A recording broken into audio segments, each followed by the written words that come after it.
Howdy, howdy, howdy.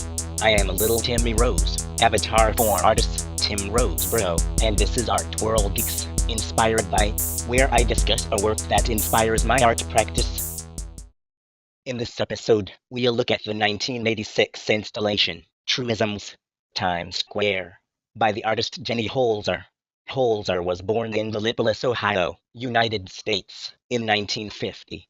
The artist is known for her immersive installation works that primarily use language and text, such as her Truisms series.